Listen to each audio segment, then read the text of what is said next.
It's not every day that the mayor calls you directly on your own personal cell and asks you help.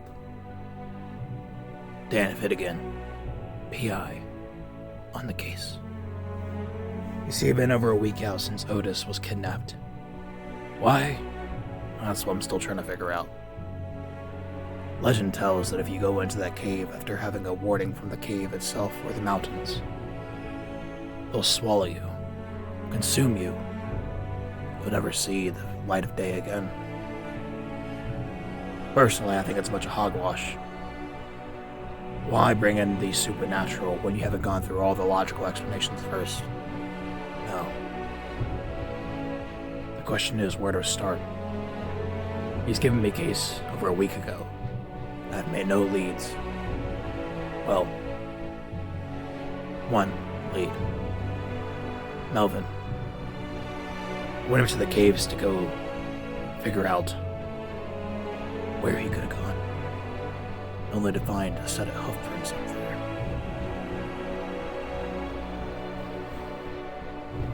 Along with the foliage and other things, such as his tools, hoofprints laid scattered about, which is quite odd and interesting to me.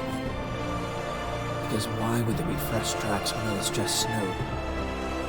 It's quite interesting, really. What was he doing up here? Why was he up here? What could have brought him up here? Mailbox isn't that far away, yes, but why go out of your way to go towards the caves when the town is really right behind you? It doesn't make any sense. His tools, too, that was another tipping point.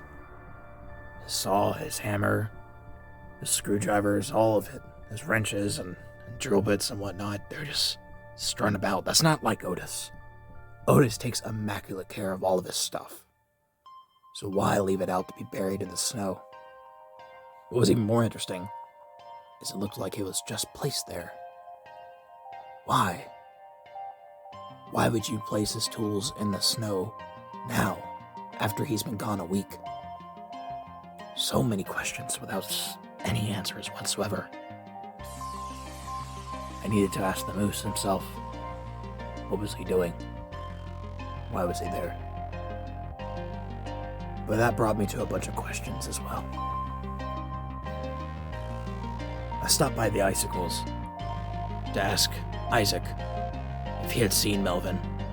Interesting, seeing how Melvin's been gone the same amount of time. Is he on the run? Is he on the lam? Is he avoiding because he knows he's guilty? That brought me to my next point. He has to have an accomplice. He can't be doing this all on his own. No, to move that many tools by himself, still deliver mail without being seen, that's not like Melvin. My first thought was Isaac. But Isaac says he hasn't seen a soul since. No.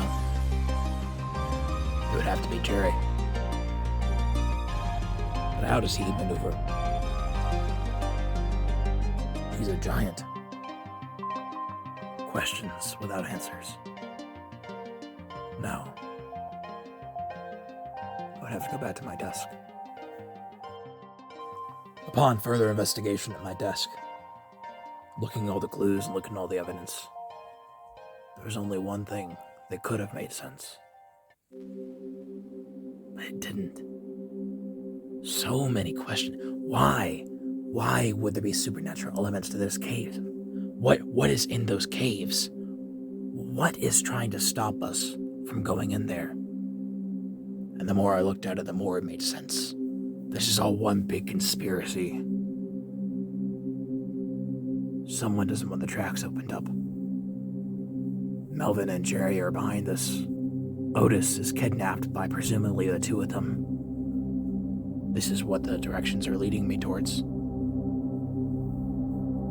To what purpose does this serve, though? Why would they feel the need to kidnap Otis? No, he went up there to investigate. He found something they didn't want him to see. But what?